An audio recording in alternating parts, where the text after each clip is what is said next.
Call to order the Planning and Community Development meeting with the Board of County Commissioners on Tuesday, August 4th, 2020 at 7 o'clock. As always, start with invocation. I'll ask Commissioner Walker if he'd lead us, please. Thank you, sir. It's my privilege. Father, we come humbly before you this evening, asking that we have your presence and guidance as we go through this meeting. Help us to do the things in the way you'd have us to do them, the way that helps the most people in whatever situation it is. Thank you, Lord, for our many blessings. We live in a beautiful county, good people, and we're so blessed in so many ways, and we thank you. We ask that you be with those who need you, whatever their need is. Let them feel your love, presence, guidance, whatever they need in their life to get through whatever situation they're facing. We ask all these things in Christ's name. Amen. Amen. Please continue standing for our Pledge of Allegiance.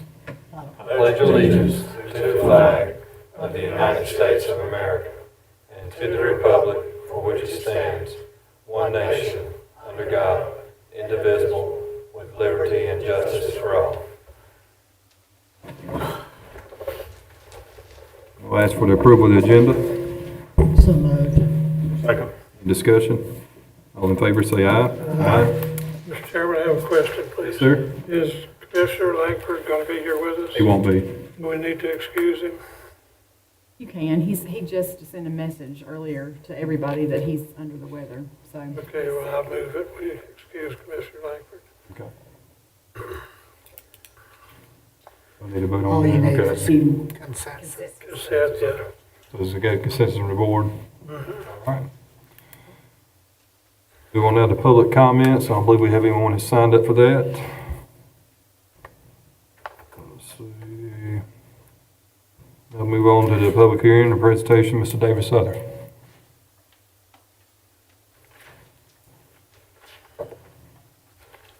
Right, in your agenda package, we have one case tonight. You have a map, photograph. The request tonight is by the applicant, Stronach Properties, to rezone approximately 1.71 acres of a 15.87 acre tract of property owned by Judy Stanley from residential and agricultural to highway business conditional zone. The property is located on Highway 704, the corner of Highway 704 and Doug Stanley Road in Sandy Ridge.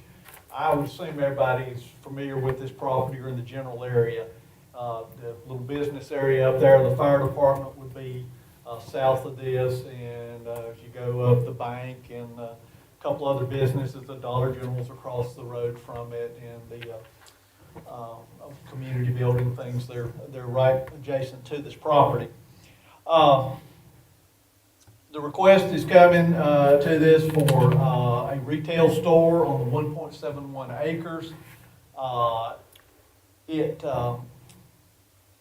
It's coming out of a larger tract. This area is an area of business node in the Sandy Ridge community. There is mixed uses up and down Doug Stanley Road. As you know, the county has a green box site down Doug Stanley Road. But everything else would be mix of residential and agricultural uses. The property is it's out of a floodplain, not located in a watershed district. The septic and water approval, or the septic approval, is an engineered system that has been approved for this site for this particular type of retail establishment. Emergency services, Northeast Stokes, and Lawsonville EMS. Erosion control measures would be taken if over an acre is graded at any point in time. They require a erosion control plan. And in your package, you'll see an NCDOT driveway access approval. There also will be a deceleration lane incorporated into this to alleviate some traffic issues on the site. Again, the surrounding land use, if you know the Sandy Ridge area, is much like a lot of Stokes County. Sandy Ridge is just an unincorporated community, but this is what you would call, or what I would assume, the heart of Sandy Ridge. And there are multiple businesses up and down the road there for that stretch.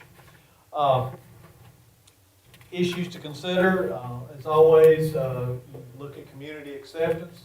You look at the location of a commercial business in this business node area in Sandy Ridge. potential tax base increase for property taxes for commercial property, plus as a retail store, sales tax generation. Also potential employment opportunities for the retail store. And as always, the support of business-friendly objective that the county has been promoting for quite a few years. From a staff standpoint, everything I've stated before, this is in an area on a major North Carolina highway, heavily traveled in the Sandy Ridge area. It is adjacent or across the road. There's multiple businesses on both sides of the road. Within a half a mile, you have quite a few business locations. It makes sense to look at these areas first for commercial development. Again, the positives is increased tax base generation, potential employment, and services that can be provided into rural areas where a lot of things that are hard to come by, where you don't have to go somewhere else to get it. Unfortunately, a lot of portions of the county have to go to other counties and other states into Virginia to get basic needs sometimes. So this keeps some sales tax dollars and things that you can buy locally, and that's what we're really trying to promote, is local investment into the community and generation of that property tax and sales tax. The planning board recommended by a vote of 7-2 to approve the rezoning, stating it was consistent with the Stokes 2035 comprehensive land use plan and was a reasonable request. There were positive comments were expressed and there were negative comments. Positive comments that were expressed was that competition in the area was a good thing. It made some of their property more valuable. Particular property owner in the area had some commercial property. But again, competition is a good thing. Some of the negative comments were that didn't need another retail store and that the building wouldn't be aesthetically pleasing in the area. Those were the gist of it. You can see in the public information meetings, the applicant held a public information meeting. The citizens that showed up expressed some concerns. There were concerns about the marketability of Sandy Ridge. Would there be enough business for 2 retail stores? Well, in land use planning, we look at land use planning. We hope the applicant has done their market studies to determine before they spend even the money just for a simple application and a site plan development. They're not going to spend this money if they didn't think there's a profit to be made in this area. But what we need to concern ourselves here right now is a land use decision. Is this an appropriate land use in this particular area? You have the statement of consistency and reasonableness. I can go over that if you like, but if you read through it, you would need to make any motions for or against on the basis of this either consistent or not consistent with the Stokes County 2035 Comprehensive Land Use Plan, or it is a reasonable or not a reasonable request. One question I had, I'm not real familiar with Family Dollar, maybe some of y'all are, is, I know it said something about in competition and stuff. I know they probably sell some things that Dollar General does, but is Family Dollar a little bit more of a clothing store as well? Because I know Dollar General don't have that. Do you know? We have Mr. Stronich here who can answer those questions, and as I told the planning board, we're not talking about a specific store, although if you see some of the documentation, it pretty much tells you that. But the zoning category is not for a company, it's for the type of store, in this case a retail store. But Mr. Stronich could answer any questions concerning that question. Okay. Do you have anything else for me? What is an acceleration lane? De-acceleration. De-acceleration. Turn lane, kind Turn, of. that's an Where additional you're turn coming lane? in, you slide over, and then they can turn in without blocking the Right traffic. there. Yeah, it kind of veers off so that the car can come off and slow down before going into the parking lot, so it's not main traffic, and just make it dead slow. I was Yeah. wondering if you, but it's not an actual turning lane. Not, it's a DOT term. The best I know, Jake, is it's kind of what Andy said. It's not a full-fledged turning lane, but it is a way to slow down without blocking the traffic. And there's quite a bit of traffic in Sandy Ridge. You go up there, I'm sitting there posting, Andy, you're right on it. It's amazing how much traffic comes up and down. I don't know necessarily exact traffic counts. That's but, a lot. There's a lot of cars. I mean, it's a major highway in the county. If you talk to the sheriff's department, they'll tell you there, I mean, it's been a main highway used. There's all kinds of out-of-state people coming up and down that section of road, so. It's one of the straighter stretches of road where you can put some speed up. Yeah, boy. Like I said, Mr. Stronach is here for any questions concerning the development. He's got photographs and things he might want to show you. Good evening, my name is Will Stronach with Stronach Properties in Raleigh. And I brought tonight a few things. This is just a copy of the zoning map, and David may have already provided it in your materials, but just basically in showing how we selected this, Sandy Ridge is a market that, we want to be in. And so these blue squares here, they show you the existing highway business. We have businesses here, and then this area is capped by the fire department. And then, of course, you have the feed store and a couple things spread along here, the elementary school. But I don't want to repeat too much of what David just said, but, this is kind of fills into the fabric of the commercial section, and so we think it's an ideal location. I held a public information meeting earlier this summer, and there were probably the biggest initial concern people had when they showed up for it was that we might have a driveway on Doug Stanley Road. We never planned to have one, and then also in working with DOT before we put our site plan together, our driveway is pushed as far away as possible from Doug Stanley, and there's the right turn lane on it. So it's looked at, kind of has DOT's blessing, and so that was probably the biggest initial concern. And then also there was a couple of considerations about light escape, and so we're designing a zero light escape plan. So we have shielded lights, and then lights that are designed not only to be shielded to not to only eliminate the property, but also a photometric plan so we can see, that there's not, illumination escaping the property, and also to look at dark sky design so that we're not, increasing the light, basically light pollution. And then the building, there were questions about the building, particularly it being on a corner. So I've got a rendering here. Probably takes away some of the guesswork of the tenant. But what we've designed is we've added, these are 16-foot plus parapet walls that come down the side of the building. This is an architectural paneling. It's kind of I guess it's called a full reveal where it's not a exposed paneling to some extent. But the idea is to sort of incorporate design elements for the entire building, not just a flat front facade, by having kind of a raised front, and then the parapets coming around just to sort of kind of complete the shape of the building. And then also we've raised the height front a little bit so that we can have a single slope roof that drains to the rear, so that all of the gutter and the downspouts are at the rear. And I'll show you, and I'm not knocking the Dollar General in town, but I did just bring an image of it just to show what Excuse me just a kind second, of more please. base. Sir, excuse me, can I take a look at? Of course, yeah, and I've got a couple copies of this.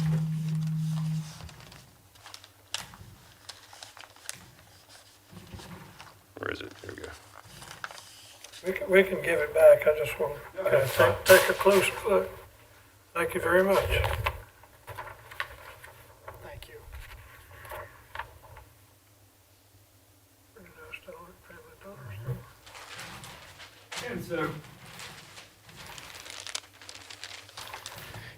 we do not have the budget to, have an elaborately designed building, but our intent was to use thoughtfulness of design to create a more aesthetically pleasing building. And then here for perspective,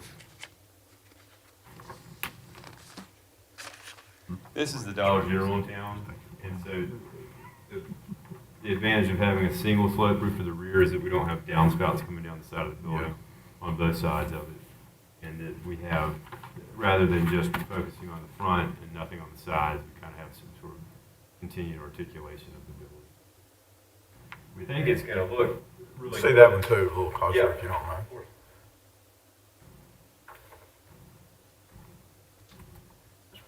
And did have, bring another map.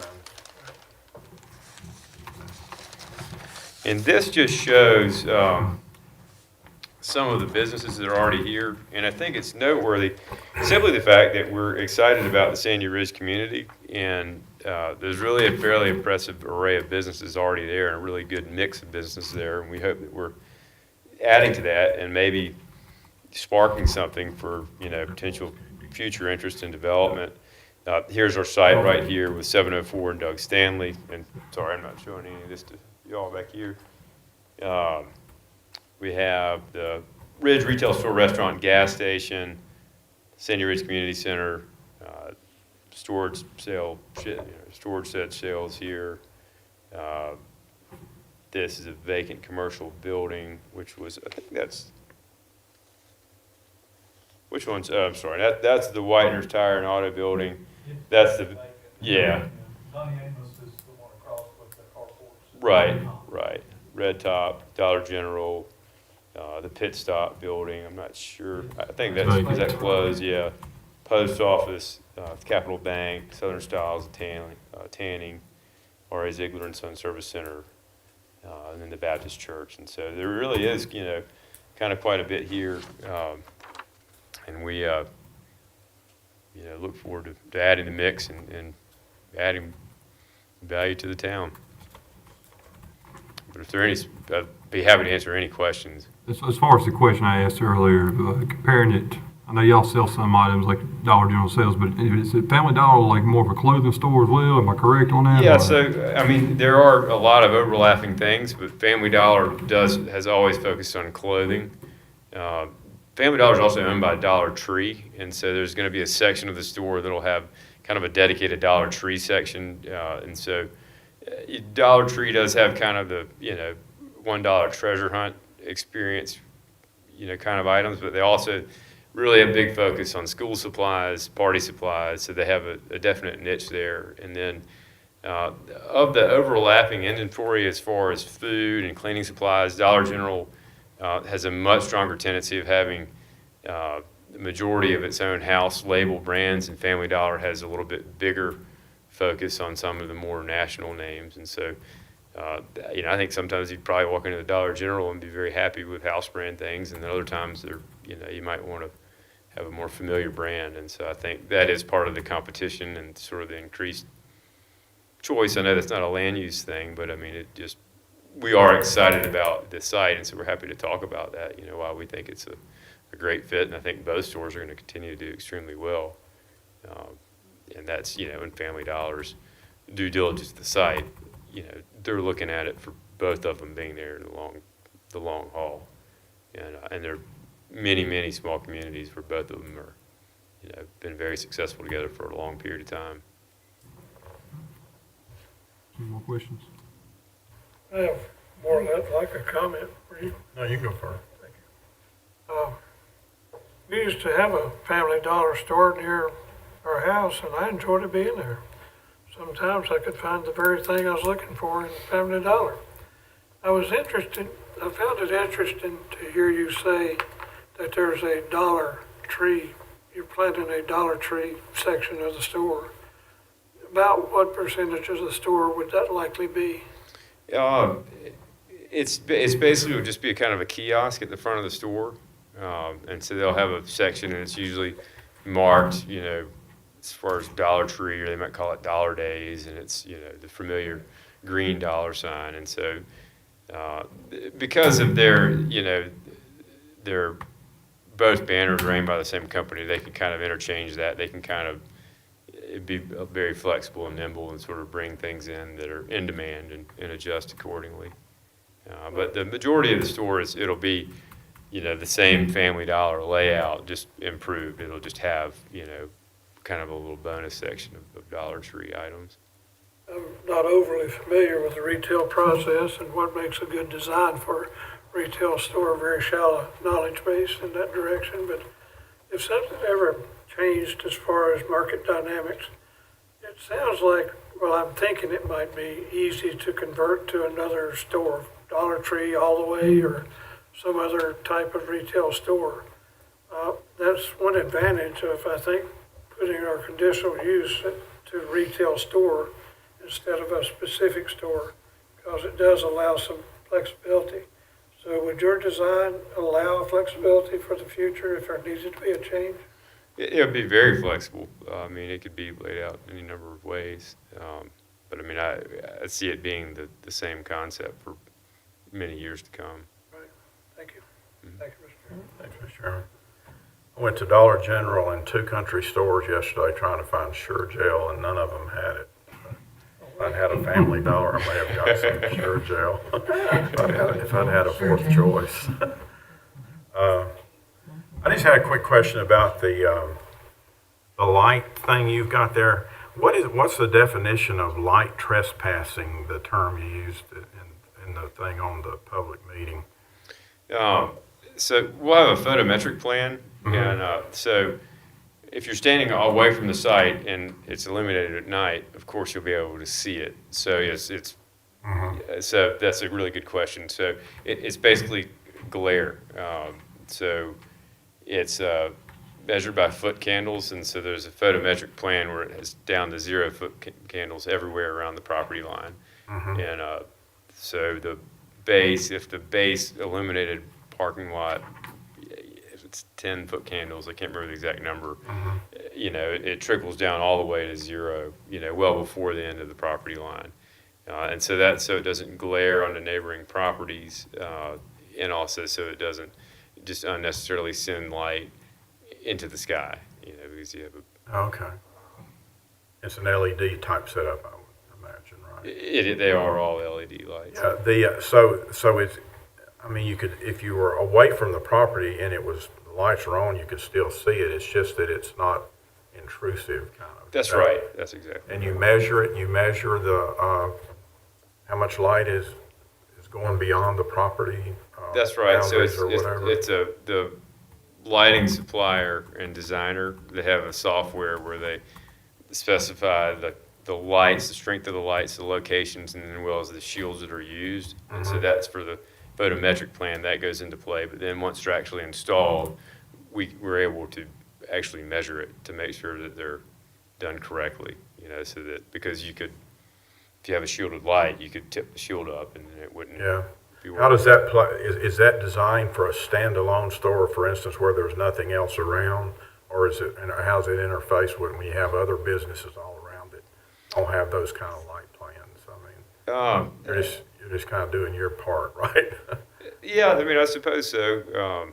I mean, it's. I think you're seeing it more and more, and there are a lot of communities that do specifically require it, and so we're finding it just makes more sense that we're very flexible to just doing it, and sometimes it's kind of, it's as much of anything, it's just an evolution, I think it's a really good gesture. I mean, we don't have, I don't think, anything specific on requirements, but a lot of people complain about light. People out in the country don't like light at night.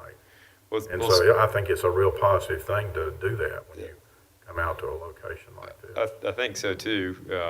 And with a lot of the older stores of any kind, whether it be gas stations or sometimes you'd see the old metal halide light packs where they're just up broadcasting, and because you can use fewer light fixtures to illuminate your store and parking lot, but you're also illuminating a whole lot beyond, and so that's what we're avoiding by having these plans and having it a little bit better designed.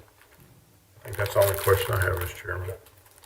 Just kind of following up on what Commissioner Morris was asking, these houses right there straight across Doug Stanley Road right there, in your opinion, affect them at nighttime? I don't think it will at all. They're, like I say, I mean, there's no way I could say they won't be able to see it, but it won't be glaring at them at all. And then and that's part of the design as well. So the side parking lot is opposite Doug Stanley. So on that side of the building, we want to have some illumination just because we like to have the perimeter of the building illuminated for safety reasons, but no, there would be no light shine going there. And that's, I think that area right there, it's a good question, because that's, when you look at the whole map, I think that those residential properties are certainly the most important ones to consider. And so that had a lot to do with the design, and we did push it off of Doug Stanley a good bit as well. Right. Because I know on the right side of it, across the road, it's mainly business down through there. That's pretty much the two closest houses that will be even affected. It was the two right there on the corner. Mhm. So no Ford and Doug Stanley. So. And it's, you know, if there are lights on that side of the building that seem problematic, I mean, it's not like it's on the parking lot, and so it can be dampened down to the max, and it wouldn't have any negative impact on the store or its safety, and so we would certainly want to do that to be a good neighbor and make sure that we're not. Okay. Commissioner Mendes? Oh, yeah. Well, fortunately, I'm very familiar with this area and don't have any questions because I was principal of Sandy Ridge Elementary School for 4 years, so I drove by that location 4 years, 300 and some days a year. And I know, it used to be the ridge. I used to have the ridge there, and then, the Amos's had the Red Top Cafe, which is now still there. And when you're a principal of a school, you just cut off on Amostown Road there. So I went right by that location every day for 4 years. So I didn't really have any questions at all. I'm very familiar with that. I'm good with it. Do I have a motion on this?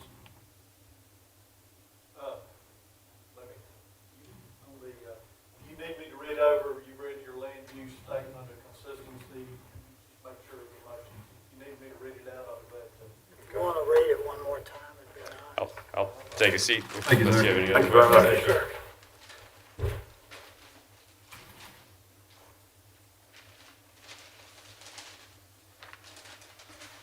Again, based on the request from 1.71 acres from residential agricultural to highway business conditional zone for a retail store, the Stokes County 2035 Comprehensive Plan identifies portion of the county through the land transact method.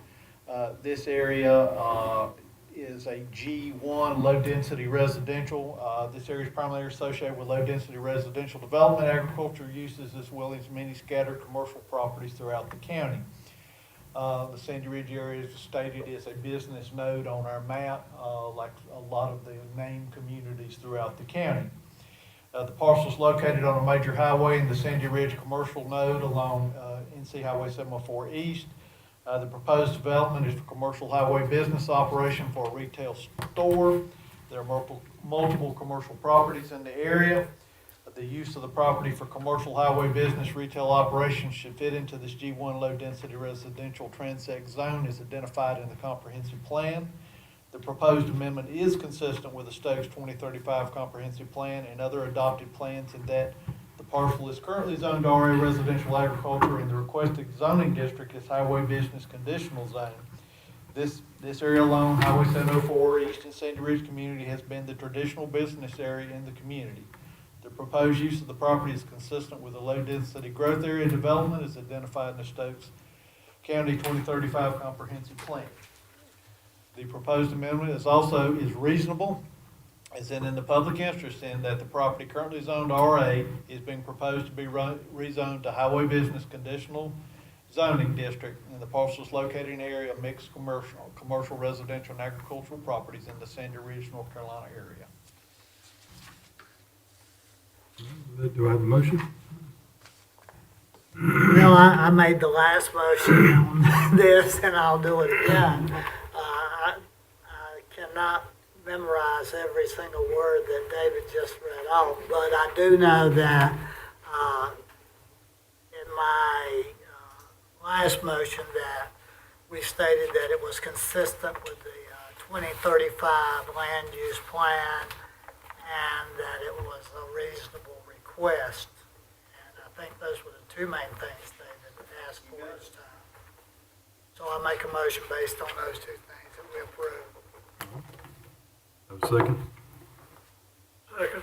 Any discussion? All in favor say aye. Aye. Opposed? Thank you, sir. Yes, sir. Move on then to item 5, general discussion on the solar farm regulations. As soon as you can, get plans and get started, we can start a review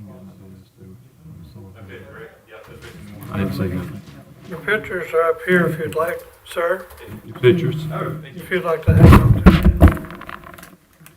Thank you for everyone's time. Yes, sir. Have a good one. You too.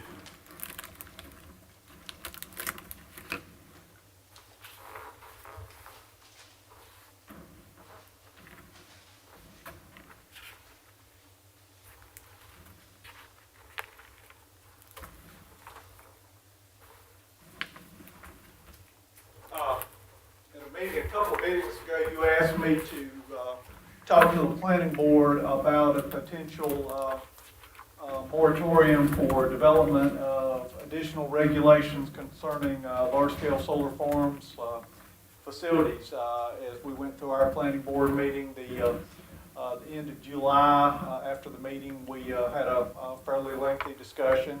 I actually had one of my planning board members here, Keith Wood, and it was pretty much consistent throughout the board. They agreed that if we're going to keep looking at these, that we need to come up with additional guidelines and regulations. And they were in favor of, if the board chose to do a moratorium, and that also that I asked them, I said, well, this will require some additional meetings. Would they be available? And I think everybody said that we understand you can't do that in regular meetings when we have other agenda items. So we would try to schedule some meetings out in between months to get some things accomplished. A lot of what was discussed were things that had already been as conditions placed on the two proposals that were approved. But some of the members had ideas that, there was a variety of ideas that had come up. And I had spoken to some other people about, their development processes. So there's a variety of things that can be brought up for the board to take a look at. Planning board would review over them and make some recommendations to the commissioners at that point. And at that point, if the board was agreeable to that sort of, and plus your input too in this process. And this is prior to actually coming up with something, and then we actually do a text amendment to add it to a development criteria. So, I mean, that's typically the way all our ordinance changes come through. But we have done this before where there's a planning board and sometimes a board of commissioner. You may want to assign a member to participate in some planning sessions to give their input. Then kind of a go-between until we get to a point where I can let y'all look at something and you say, okay, we like this, and then send it back to the board, maybe with additional recommendations or deletions based on what you want, and then we can put it into the public hearing process for adoption. I'm here. Keith will be glad to answer any questions. Like I said, he was listening to the same stuff I was. Mr. Walker? Thank you. David, appreciate you following up on our request and allowing our planning board to have some input regarding solar farm regulations.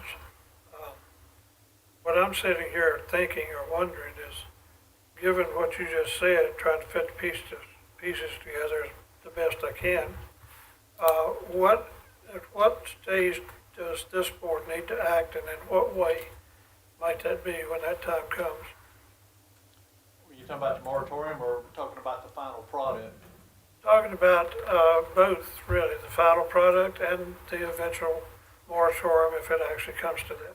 Well, I spoke to Jack and Shannon, and Rockingham County, I was in a meeting with the manager in Rockingham County, and they had gone through a moratorium process, and I think Shannon has already emailed him to get the verbiage of what was stated to make the moratorium come into effect. And at that point, it's simply for you to decide as a board, do you want this to happen, put your time frame on it, and then direct us to go forth. And the actual adoption of the moratorium pretty much says, okay, move forward with coming up with some, stuff to take a look at. New criteria, ideas, and then what I would do is present that to you, and then you can look over it and make your own recommendations and send it back to the planning board. And then the planning board can sort that out, and finally we get to the point where I put it on, in the newspaper for, a text amendment to add these conditions, and requirements to the zoning ordinance, so that the next request that comes through, is subject to these regulations as part of the process. And that's also, you know, considering they also have to provide a site plan, some of these requirements may be part of that site plan development criteria, so that when you're looking at the picture, you're seeing all the things that you'd like to see, that you're not, perhaps didn't see in the first two proposals or any, you know, coming up. And again, it's the creativity of what the board can do. Of course, we'll run it by tide, make sure it's all legal. We're not, you know, can't do anything very arbitrary, but there are lots of things that can be done, but Ty will give his blessing. And then we run it through the normal process for a text amendment like we've done for years. I mean, everything has to go through the public process, planning board and board of commissioners, before you can put it into the ordinance. One more question, please. So what's the next step in the process?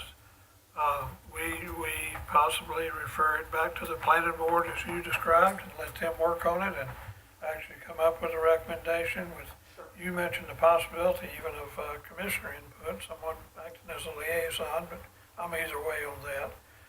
But the next step is it goes back to the planning board, if that's the desire of this board, and they work on it and come up with a recommendation.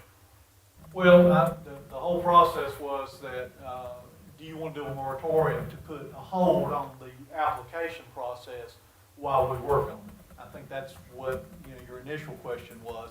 And the planning board said, yeah, they thought that'd be a good idea. But that gives you some time frame. You don't have to try to come up with it in any one period of time, like for the next month. I don't have to put it all together, because a lot of this comes together that I put together, submit it to them, they look over it, and then there's the discussion period. So we're gonna need to do that in an off month. We just know that we'll have some time to work on it. And that's simply the moratorium, is just to give you time to work on the additional regulations if the board collectively says, okay, this is what we want to do. So it's kind of in the board's hand. I understand you want us to look at regulations, but how you want to go about it is simply whether you decide to do a moratorium, or you say, okay, you're going to take applications and we're going to work on this as we go. So. All right.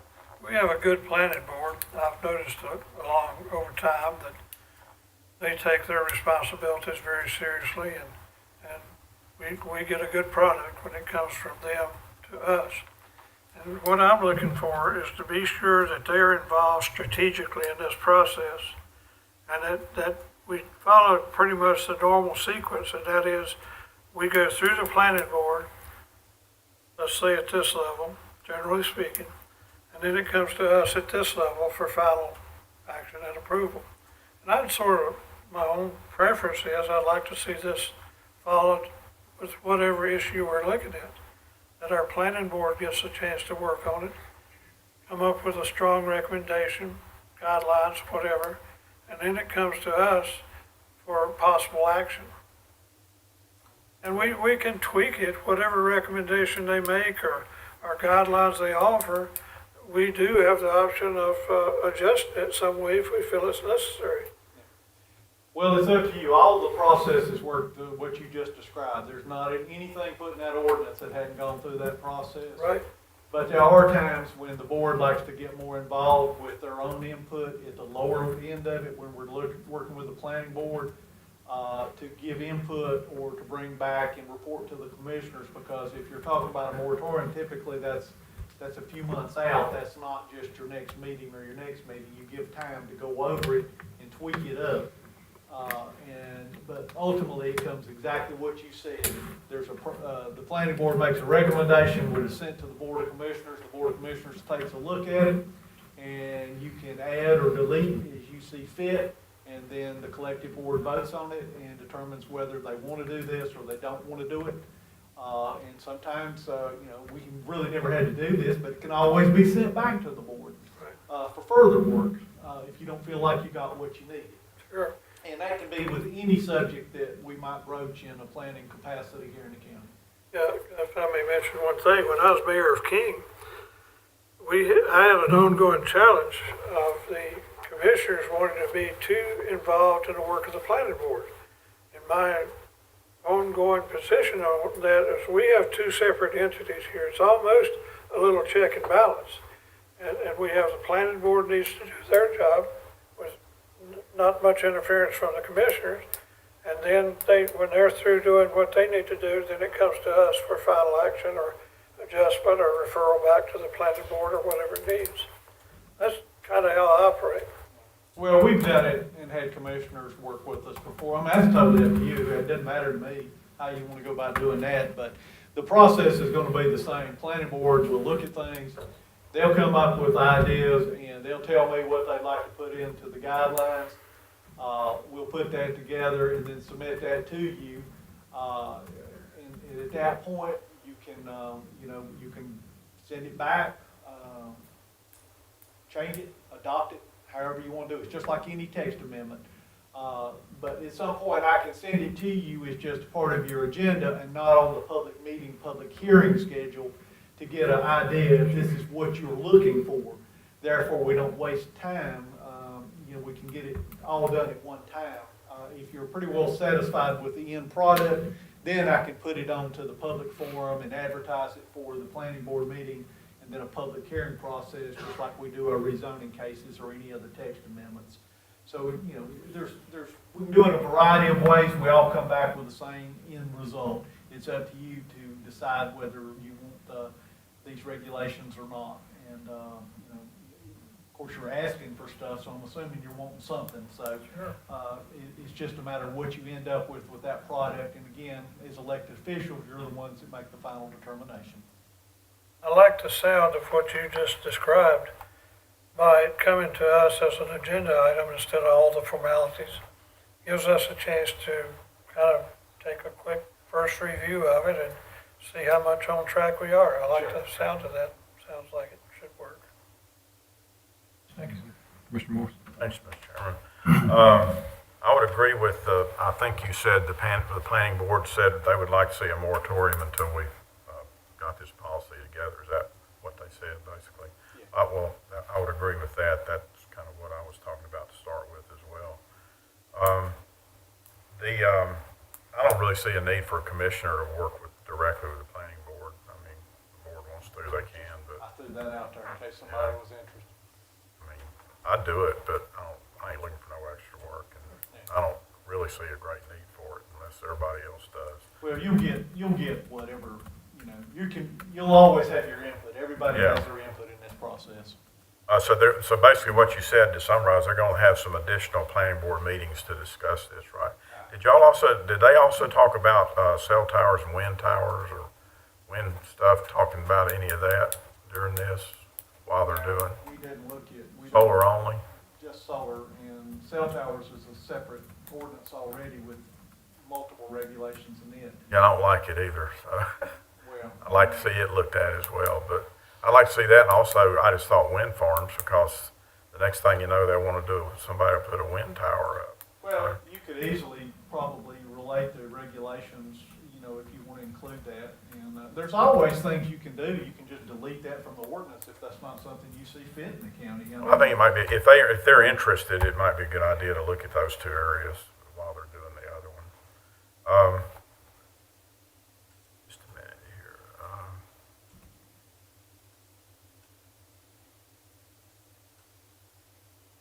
Any idea how much time the planning board would like to how many meetings they want to have, or how long they want to do this? Before they come back with us. We spent our time talking about it. There wasn't really a time. I mean, when we go to the meeting, when we're not doing agenda items, we can just focus on that. We just come, meet, whoever can come. We meet, we put some, we've got things that we can already look at. We can formalize some of these things, and then we can let the planning board brainstorm some. And at that point, that's where I say commissioner input. If you want to get in on the thing, if you got ideas about it, just shoot them to me. I can bring those up, and like I said, we're just time saving if I know up front what a particular board member, and you're only, as individuals, you all have an opinion, But collectively, you gotta come together, at least three of you have to say yea or nay to any of the proposals. But any information I can put ahead and go ahead and get into play, that way it can be looked at, and the planning board can look at it and say, well, okay, that looks good, this don't look good. And that way, when you finally get it to, you to take a look at it, perhaps we've eliminated or added things that had already been thought of by you as the elected officials. I've done this in different ways. It'll take multiple meetings, but, I'll just tell you, I'm busy. It works, so this is just something else to do. We have a lot going on, and it's not that we can't do it, it's just, I just need ample time. I gotta get the board members, the perspective of them to get our first meeting where we want to go with this. Then the second and third meetings would be probably the tweaking and getting to a product, so. I don't see a need for the board to meet a tremendous number of times. I mean, everybody else has got a policy already on this around us, or a lot of people. It ain't like it's a giant thing to go research or anything. No, it's not, but. Y'all be able to do it in one meeting maybe, I don't know. Your plan is different. You have total control over every project, the way our zoning works. Mhm. You're wanting site-specific things, which we can have a variety of. So I would say 2 to 3 additional meetings. Whatever they need is fine, but I just wouldn't waste their time. I mean, I know you wouldn't either, so. Well, no, that's. I said you'd that's have to stay here. meetings for me, so I know, I'm not you'd have gonna, I don't wanna do that, but You'd have to stay here definitely too. want to get started on it. But I'll leave it up to you. Like I said, we can work it on our regular meetings, or you can, but at that point, if you have that process, then the requests that come in, I will process as normal. And you would hear those cases, under the current guidelines, while waiting to get. Well, there's been rumors of a third one already, and I'm not interested in approving that until this is done. I'll make that real clear. The rest of the board might be, but I'm not. As far as I'm concerned, it needs to be on hold in the moratorium if we approve a moratorium. That's your prerogative. Okay. That's all I have, Mr. Chairman. Thank you, sir. Jimmy, can I say one thing just real quick? Well, absolutely. Did you mind getting me those reps numbers from Duke Power? I'd kind of like a little bit of input from them as well.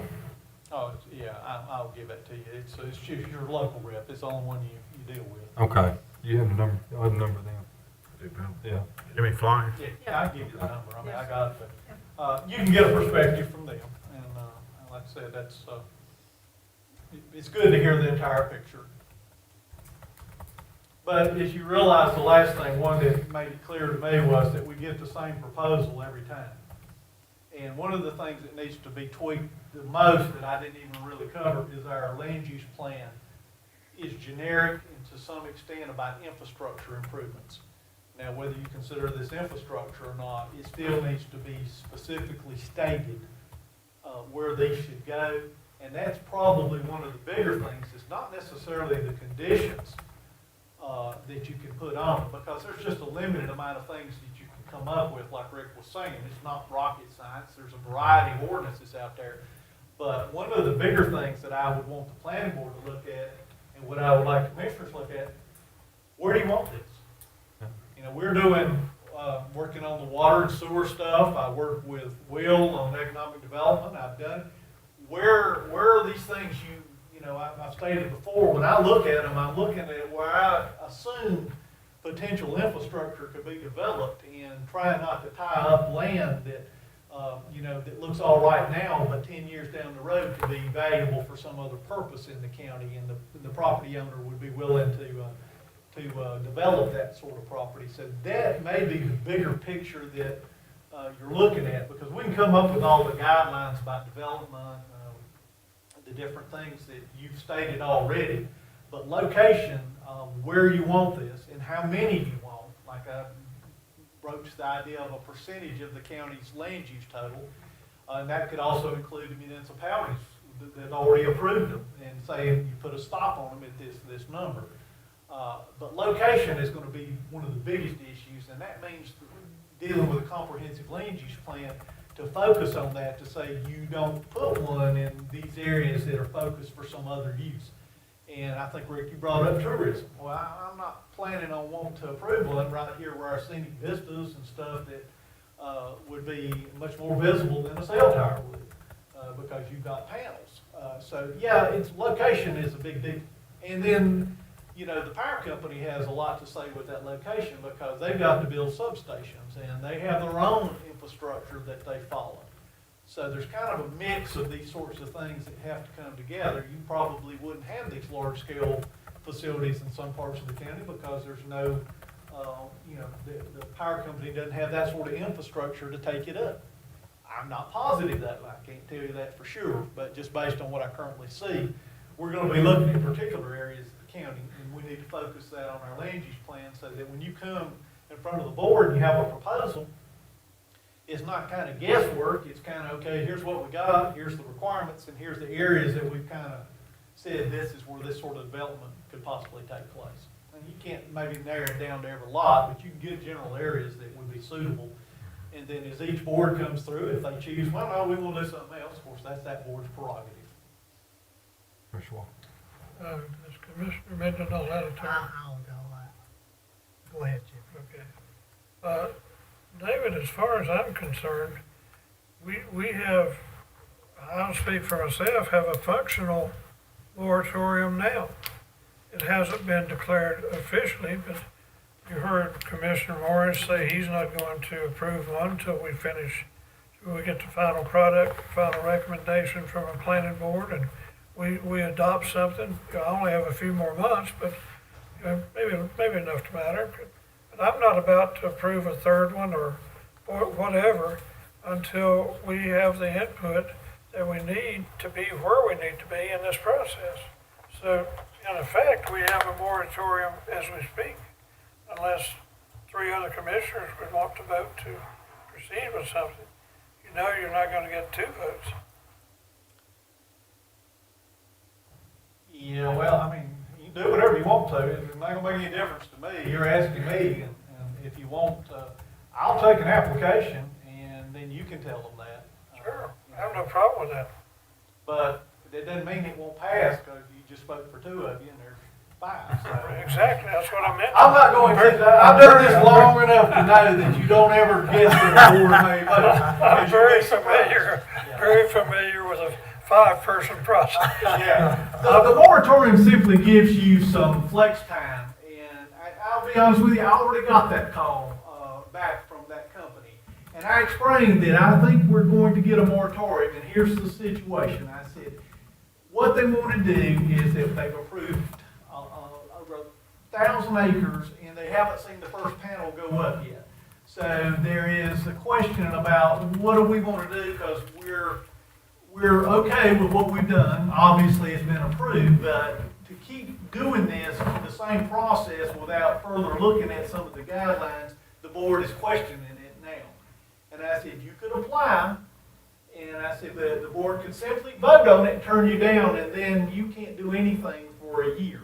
You couldn't come back, even if they adopted new regulations and would look at it differently the next month, you can't come back for a year. The person said that they understood what we were talking about. And also there's incentives involved with this sort of process for these large-scale facilities. I don't know how much longer that lasts. I don't really know how to, I can try to find out information about that. But simply, you ask about a moratorium, the planning board thought it would give them time to look at the regulations. And moratoriums only last for a period of, it's up to the board to determine a period of time. You wouldn't want to do it indefinitely. You're trying to come up with regulations to meet your criteria of what you're looking for. At this point, you're not quite sure what you're looking for because you haven't seen everything yet. But like I said, it's not just regulations, it's locations and ideas of where you want to put it in the county, which will take some input that, I'll get Will and economic development involved with it. We'll look at more for our infrastructure requirements, what's going on, what our approvals are. You've already got some good news about potential projects in the county. So those are things that, 5 years ago may have not, really may have not been in anybody's mind. So you kind of want to think ahead, and those are the important parts about when you start doing these regulations is where it's going to happen. The guidelines and the criteria is the simple part. It's the infrastructure improvements that may make a difference of whether you want to approve a project or not. And that's got to be thought out, a more thought process put into that at this point in time. I can't decide that for you. You have to come up with that with the, recommendations from the planning board. And I'm gonna pose that same question to the planning board is, you all represent 9 townships in the county, what do you think? Because we can throw out all the regulations we want to, we probably get that covered in a meeting or two. But the bigger process is getting some people involved, and, I may have to ask some of them to show up at the meeting and get their opinions, because you have other people doing other jobs that specifically look at economic development, infrastructure improvements in the county. Another question, please. David, as far as corporate limits over municipalities, if we have a moratorium, the county, does that restrict? I didn't think so, because they have their own planning system in They have a place. mild jurisdiction, all 3 municipalities have a mild jurisdiction out. I would assume Walnut Cove is pretty full based on their approvals for solar farm development. They've got a tremendous amount of property that's dedicated to solar farms, but in no way what the county actions do, even though they're part of the county's actions are the county's actions. And the city of King, town of Walnut Cove, town of Danbury can do as they please because they have their own legislative process, their planning. They all do the same functions in similar ways. Their zoning is different than how the county does zoning. They don't have the conditional zoning. They'll have like conditional use zoning. I'm not sure even what King does. I think, they have a hearing on these things just as Walnut Cove does. And Danbury has not been approached about anything as far as I know. So yeah, it's just the county's jurisdiction that we're looking at. But if you're looking at like acreage requirements, it's nothing that says the county couldn't look at the entire acreage of the county, including the municipalities, and say, okay, we're going to use them as part of our lot calculation or size calculation. Or you may want to just deduct them out of it and say, if you're going to look at a percentage of the county, just look at a percentage of the county's jurisdiction, which would make that number a little smaller. Like I said, variety of ways to come up with a plan. Yeah, I would only say that location and numbers certainly are two of the things that pop out, of course. Rick has mentioned the amount of acreage that we would want to dedicate or not go past. Also, Andy has talked about talking to Duke Power. I would like to get some of that information from Andy. Are you going to give him a call? I am. And also the biggest thing, I want to find out when the tax credits, when that's supposed to end too on all this. Can I insert something? I got an email this week. Duke Energy announced they are going carbon-free energy by 2050. So that means something big has got to change at Blake's Creek. Right. Natural gas. Well, the natural gas is, when in the meeting, I guess they're they have 2 boilers and they're going to be converting one, so they'll burn coal and natural gas. They have one in play now and the other one's being in the conversion process. So that's, all sorts of energy is part of that plan, but natural gas is a big part of that plan also. Is natural gas considered carbon-free? I'm just telling you what I know. I'm not gonna get into the science of it. Come on, David. I did that with bioremediation, and I couldn't convince anybody that water it doesn't run uphill. I give up. So what do we need to do then? Do we need to decide to have a vote on whether we take the planning board's recommendation and have a moratorium? Is that? Well, the I mean, planning if we're gonna board, have one or not. it is we gotta just a decide. recommendation. You asked what their opinion was, and Keith, I just say it was a consensus that yes, that's a good idea. Now, it wasn't a formal recommendation, it's just you asked me your opinion, I'm giving you your opinion. If you want to follow up with a moratorium, then you need to get with Jake and Shannon and do the documentation. I think you hold a public hearing for that, get opinions, and then you can vote on it, and then you basically at that point I understand, and Keith's here, understand, the next planning board meeting, if we don't have, if you don't do anything, we'll start talking about this, but it'll take whatever time it takes, because if we have 2 or 3 cases coming up, you can only go, I can only get, people's attention span at, 10 o'clock at night, and that's not really what they're wanting to talk about. Do we need to do this a regular meeting or a planning meeting?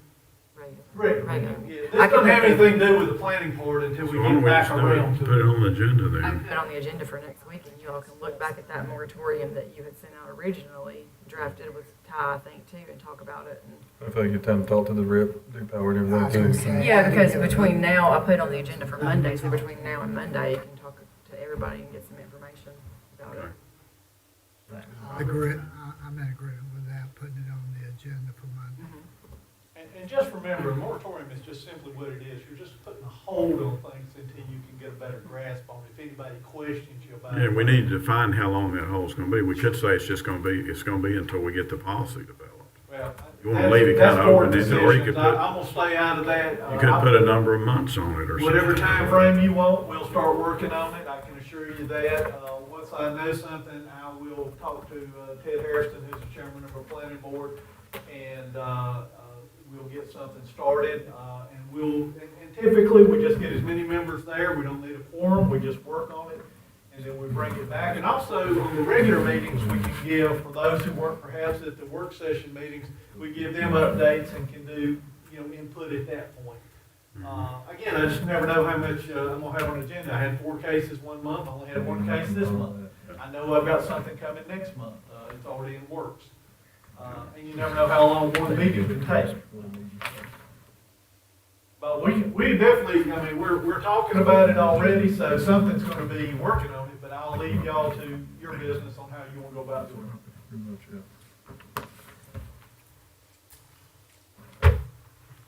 Any more questions or comments on that? What did the planning board talk about a percentage of the county that they'd approve, or I did. I mentioned it to them. like 1% or something? Well, that's the number I threw out, because I saw that, if you're talking about, there's plenty of places that have it. I thought that was a good approach in looking at how you would do this, and as I told you, I do not consider this, and I don't think it should ever be considered economic development because of the way the tax base is generated. You have a variety of people, whether you like green energy, whether you think it's efficient, cost-effective, opinions, but 1%, if you're looking at it, it's a logical thing to look at. You can do 0.5%. It's just whatever number you want to come up with. And it's going to be less than 3,000 acres. That affects how important the location thing is. If you don't have very much approval percentage, then there can't be many locations. Well, again, there's another mechanism. It's important, again. They all work together. The rules are important, but we can stick rules on it, and they can meet all those guidelines. The idea of where you want to locate this is the most important thing for the county for the next 10, 20 years, is the development. Because you've got a 20 to 30-year project sitting out there. What if you tie up something that is in the way now, that you could be producing something? And as you stated the other day, you just don't know what the future holds. Who could have predicted 2020? So we don't know, but you can take you can do a best estimated guess here what you think your infrastructure improvements will take you. And we got people here in the county, it's just not me, there's other department heads. We work together and talk, but it's also you as elected officials, as planning board members. They have ideas where they think in their community.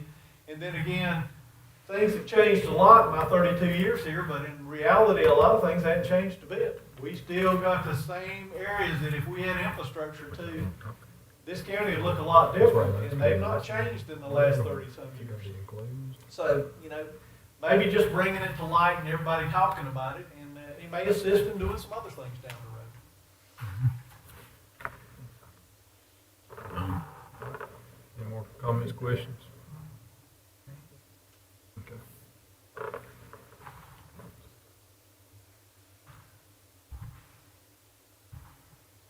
Okay. All right. I guess that's it. Okay. I left you a little something on there. A gentleman called me yesterday, and just real brief, Andy, if you don't mind. This is something I've talked to the board, I've been requested, I don't know, 5 or 6 times in 30-plus years to talk about it.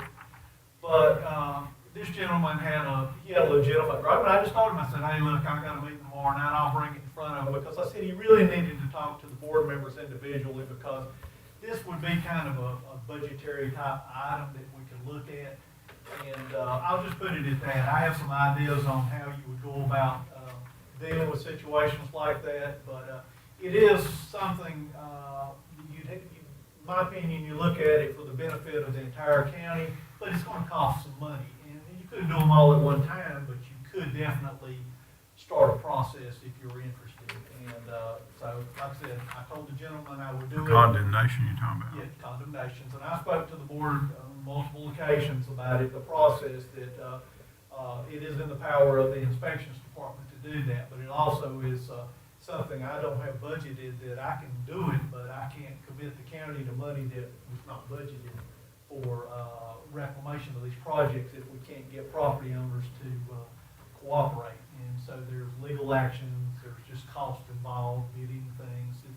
It takes a whole kind of village to do this process. It's just not one individual who goes in, even though my department would be the one with the authority to start the process. I can't totally finish it without him. I'll make a comment, Mr. Chairman. Sir? David, how much money would you need? Well, that's the question. Could you come up with a figure? Because to me, I can try to find out, but the problem is that you can't do them all in one year. you can at least get started. If you But don't, if you don't do, that's if you don't do any, then next year is gonna be the same as this year, same one's still there. Yeah. So I think we need to get started. There's buildings around the county that have been burned, completely unusable, and yet they've been there for years. A lot in your area and Some of them, yep. Absolutely. And so I wonder sometimes, now you and I were talking in times past, and I asked you about enforcing things like that. And you said usually it was complaint driven. You don't go around constantly searching for certain kinds of violations. But when there are complaints or issues coming from them, then that sort of prompts some attention. Well, I'm going, if this, something like this is brought to me, and I don't do anything about it to try to get the process moving, and as a child falls into that well, I'm gonna feel partly responsible. Well, I've already talked to environmental health about it, and I said, look, that's something you can do without any of my authority, but what it is, and I'll give you a quick scenario. You got this structure here. You got a new house or something being developed here. Now, I'm gonna show up at the Board of A&R and complain about my values because I got a derelict property of it. Right. And I'm not talking about, we all know where these properties are, and as you stated, they've been there for years, burnouts and stuff, insurance takes forever, and then the owner just doesn't do anything. So we give that owner a chance to, correct the situation, but if he doesn't, then once you start the process, the county needs to come in and be responsible at that point and take over and do what's necessary. And then, tax liens are what you end up with on a piece of property. Right. And like I said, it is for the betterment of the entire county. It surely is not making the county any money, but in a way, you create better value by getting rid of derelict situations. It's correct in situations that shouldn't be allowed to continue without being corrected. And I would like to hear from you. I don't know how the other commissioners feel, but I'd like to hear from you at one of our meetings or in some way what it's going to take to actually be ready to enforce situations that come along, like an abandoned house, for example. Well, the process hasn't changed, and I know you've been involved with some of them. It is a process that you allow the owner a chance to make corrections or to clean up the property. Sometimes it's so bad, like a burnout, it can't be, it just needs to be shoved down. And at that point, the county, if you're not gonna do anything, the county will take over, but it's a legal process, then a bidding process to come up with the contractors to do that. I can probably get you, the one thing I probably could get you is some prices. I had a good friend who retired a year ago who did this in a larger county across the state, and that was part of his process. He did bid processes, he could give me some estimates, but what you simply would do is devote, okay, $100,000, put it in a budgetary item, and say, okay, this is all we'll do this, try to do this most this year, and then you look at you look at the ones that are the worst, and you go after them, and then next year, you add that back into the budget, and in a period of 10, 20 years, you've actually cleaned up some things. Again, county, and I understand that, and I think most citizens understand, you can't do it all at one time. Sure. It's just not feasible, but, as you stated simply, you can get started on the process. Doesn't environmental health have some rules about abandoned wells? Yeah, I've already talked about that. Can they do something about it? Yeah, you can, that's different, that falls under a different guideline. Yeah, I know, but I'm That's just- a true safety issue, and, yeah, we can take care of that. They can cite the property owner, and I can contact the property owner, but once I start a process, there's an obligation to, fulfill this. With zoning, I work with people, try to work with people, but in these situations, if they've left something this way for 10 years, it's unlikely they're jumping at the bit to go out there and clean it up for you if you just, oh, by the way, you need to clean this up. I mean, we've tried that method and it doesn't typically work, but if I have some teeth in what I'm bringing to you that we're going to do something, then you will start getting, and it may help down the road, well, they've done it here, maybe I'll just go ahead and do it so I can keep my property. Again, I'm more interested in the safety issue than the condemnation on that. Do what? More interested in the safety issue than the condemnation. Sure. But the condemnation is part of Environmental the health safety should issue. cite them, right? Environmental health will cite them.